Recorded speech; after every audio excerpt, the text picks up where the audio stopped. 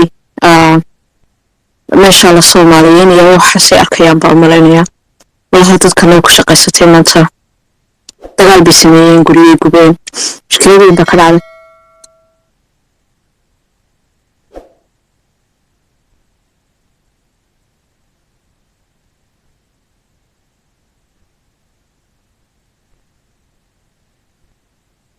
Isaaq jooga Somaliland hogaaminaya xooraneen ha Djibouti Isaaq jooga bla bla bla wa dhulka iska isdigayaan Isaaq Somaliland ma jooga kuwa Kenya maxay waran waan dhulka sidaas maxay soo wadin waan kuwa Kenya jooga these people are so weird Djibouti ku nacab oo tiriweligay you're the last person يعني my god adduunka waxaan ugu lacag wadankan ayada Djibouti I freaking hate this country man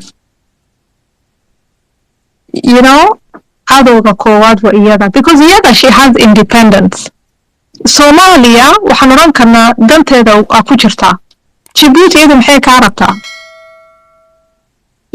يعني تبربر this country man سويخك سو Oh, thank you. I was just gonna mention that it's just so ironic that the last, I think, like year, maybe like 2 years even, like in Ethiopia, Isa da iyo ogaadeenka was cautioning afarta inay ku duulaan ama sida ay ka u dhagan inay koonku iska difaacaan. But yet maanta way ku faraxsan yihiin waxa ka dhacaysa Djibouti. Kuleeyihiin afarta kuyaca baabiya. Like, it's so nuts. It's so freaking nuts, wallahi.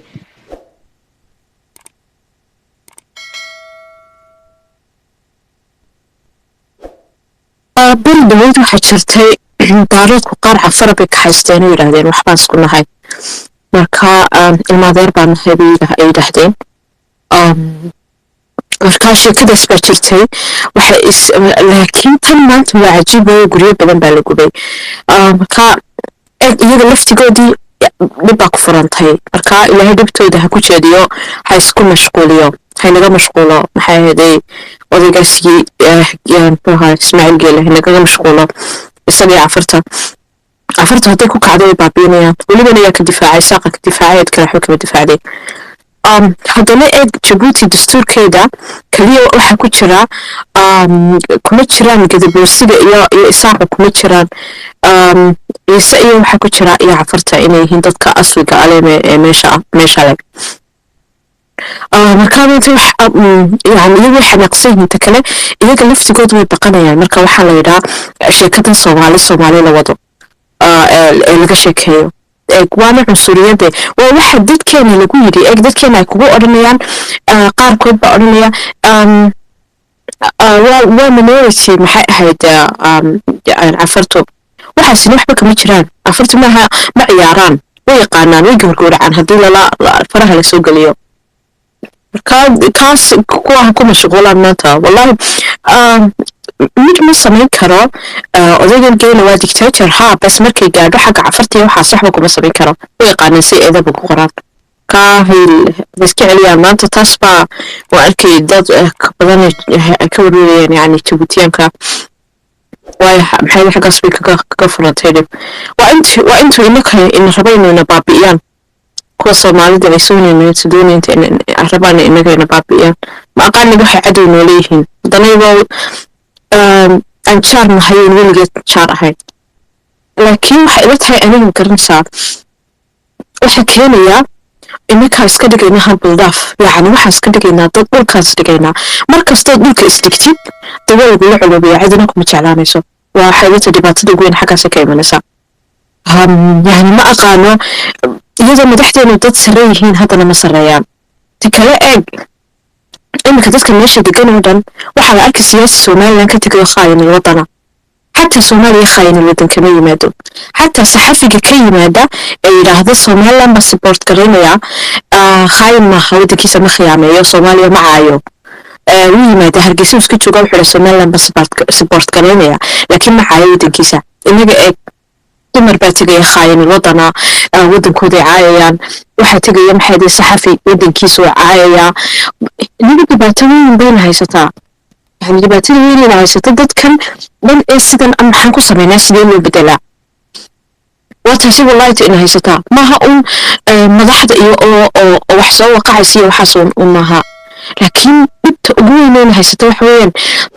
dadkii dhammaa xataa shacabka ahaa ayaad arkaysaa qaar sii yaacayaan oo wadankoodii ka sii yaacayaan oo wadan kharaabada ay ammaanayaan ma jirto Soomaaliya qof intuu ka yimaado wadankiisa caayay oo ku oranaya Somaliland ma ku darsamayo Soomaaliya waan ka go'ayo caayay oo madaxdooda caayaya si kastaaba ha ahaatee dhibaatooyinkan haystaa ahlan baabur welcome kusaa Assalamu alaikum.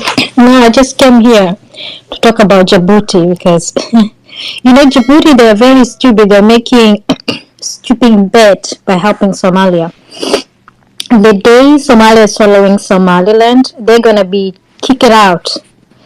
And that country is gonna be either given to Eritrea or it's gonna be made a majority Afar and they're gonna rule. But they don't see that. They're just looking little things how to block Somaliland with opportunities and everything else. And I also, for some reason, when we talk about like international relation, I feel like our leaders too have failed to explain, like challenge.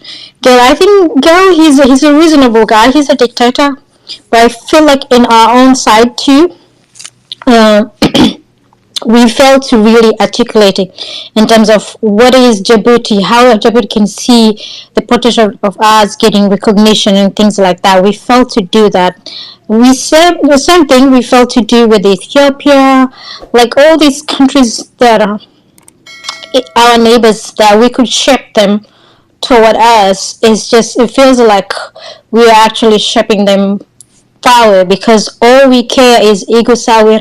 Oh, I've been welcome. They put me a carpet, like little things instead of looking like big strategies.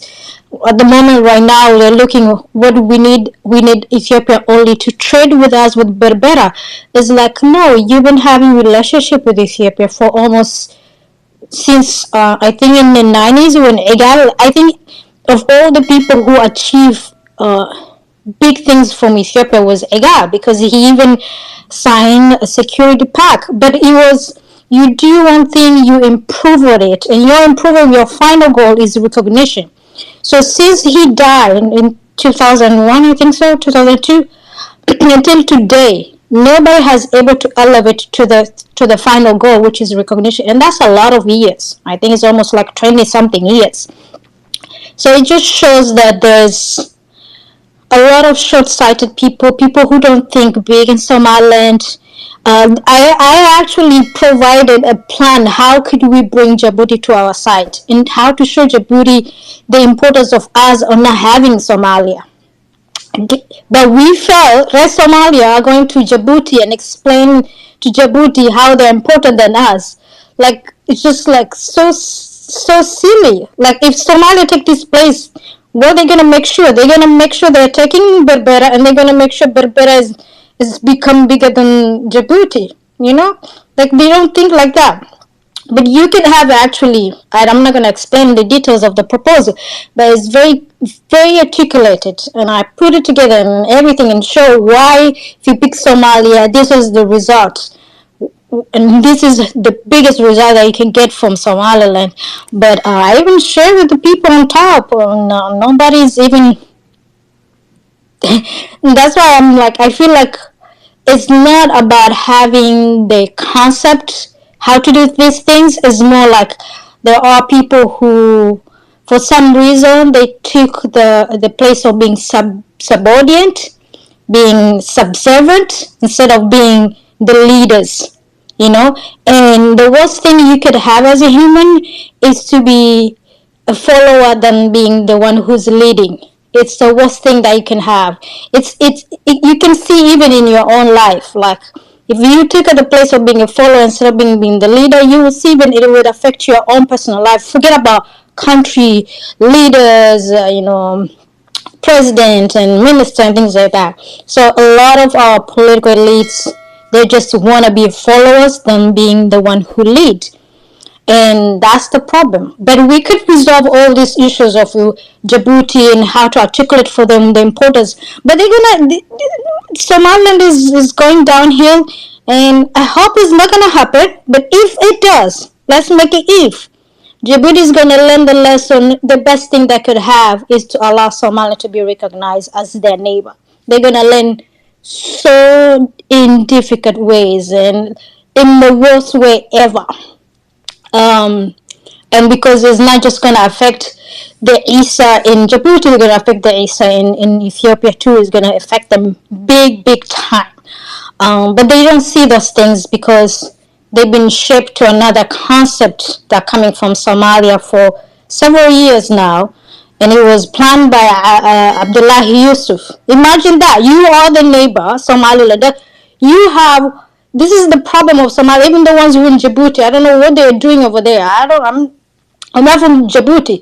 Like, even if you're Somaliland diaspora in Djibouti, how you felt to articulate to Djibouti the importance of having Somaliland. That's another thing too. Like, I feel like we as a Somali diaspora have felt, and also our leaders have felt too, you know. Why someone who doesn't even have a border with Djibouti all the way from Puntland was able to articulate that he's important than you, who's neighbor, who you share food, who you eat and babble together, is like, so, I don't know, man. I don't know what's wrong with our people. It's just in every level we are just failing. We're just failing at all. But Ayan, I don't understand. Djibouti knows that Somaliland historically has stood by her, with her, and actions speak louder than words. Siad Barre almost wrestled Djibouti's constitution into the Somali Republic. Were it not for Igal, we helped these people during their liberation. So Djibouti knows what Somaliland does for her. And also the people of Djibouti, they come to. So there's so many things Djibouti gets from Somaliland. So I think they know this. But for me, it's like, why should I even deal with Djibouti? Very insignificant. Rather than get re-establish my independence, spread my wings. The whole of Africa is the most impoverished, one of the most impoverished regions in the world. You can do both. This is the thing. Yeah, another person who believes that we just need to do one thing. But Djibouti, we have done so much for Djibouti. So for Djibouti not to know what we have done for it. No, Edna, they could definitely been pitched in a different ways. Like, look at us. Why we don't know the importance of doing these things that we're supposed to do? Yeah, but I don't want to discuss to do like that in a way that. To me, Djibouti should be punished. Not even talk to Djibouti. Djibouti should be cut off from Somaliland. Is what I will have done. Sometimes, to me, I don't understand. Talking to Djibouti, it's like a slap in my face, to be honest. I don't know. I will never have spoken to Djibouti. If I'll put more emphasis on Kenya or even Eritrea, a rival of Djibouti. I just try to show Djibouti to play games with me. This is how I'm gonna do. Absolutely, you can do those. So there's a carrot and a stick. You can do both ways. So this is the thing is Somalilanders. Sometimes we do too much stick, we forget the carrot. So you gotta do all of that. You gotta show them the importance, because at the end of the day, even if you do too much stick and then someone just stuck on the way, they're gonna find a stick for you too. And that's exactly they did with Gender Fraser. When things come to the opportunity, they make sure that they destroy and things like that. But if you did carrot and stick, then they realize, okay, if Somaliland is going this way, maybe this is important for me. So how can I tap into the opportunity so also I can gain too? We can gain both. So and I think that's the diplomatic ways that people should always think about countries and diplomacy, and we should always not doing like right now. Everything is shut down. Can you believe all our ministers, they don't pitch it recognition? It's engagement. Our own foreign minister is telling countries, I'm only looking for engagement, no recognition. So it's not about doing one thing and then just stuck with one thing. Do multiple things. Do with Djibouti, do with Ethiopia, Kenya do with them too. You know, we deal with. But your foreign minister should not have become a foreign minister. He's incompetent. Of course, so just because we put an incompetent person there, he's absolutely an incompetent person. He doesn't know what he's talking about. The president is incompetent too. Yeah, so they don't even know that independent country. So I think like even saying that, we also show that we are not even paying attention, because the people who are here leading us, people like Isaaq, they don't know what they're doing. Isaaq says it's a de facto state. It's not only about Walalo, it's not about because it's sometimes look like Somalia. Somalia, they have a very incompetent ministers, but guess what? They hire the best to do the job for them. You get my point? So it's not about that. It's also Somaliland is completely different. Billions of dollars. Countries wanting Somalia to be on its feet. How can we even compare these two? No, you can. I can. So people like big lawyers like Felipe Sanz during its maritime, one of the top lawyers in the world, Felipe Sanz, during the maritime case with Kenya. We shouldn't compare Somalia and Somaliland. We should tell ourselves the people who lead us are incompetent. Isaaq has nothing to do with foreign. He doesn't. I don't think he's ever read a book on foreign policy. You just said, Ayan. He went to Swatini. He took off his clothes. He took Helen. You saw with your eyes. So we should engage in a noble fadia. I think people are not giving us recognition because of them.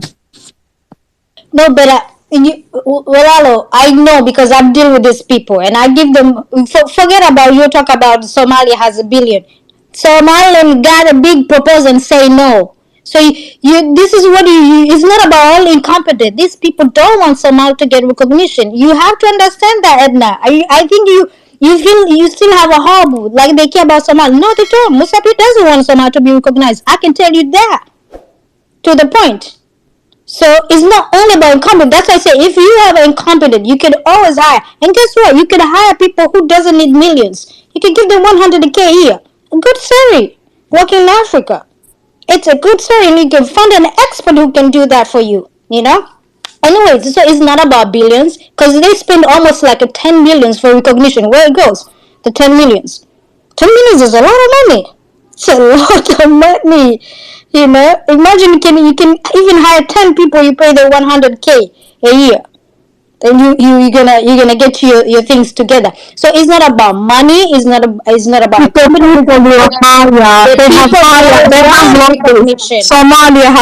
Somaliland has lobbyists.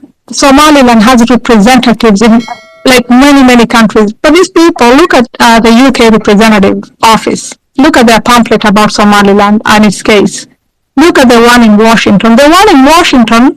The United Somali Alliance, is it United Somali Alliance, beat them to their game, and Van Batten. We have an office in Washington, makes a lot of money monthly.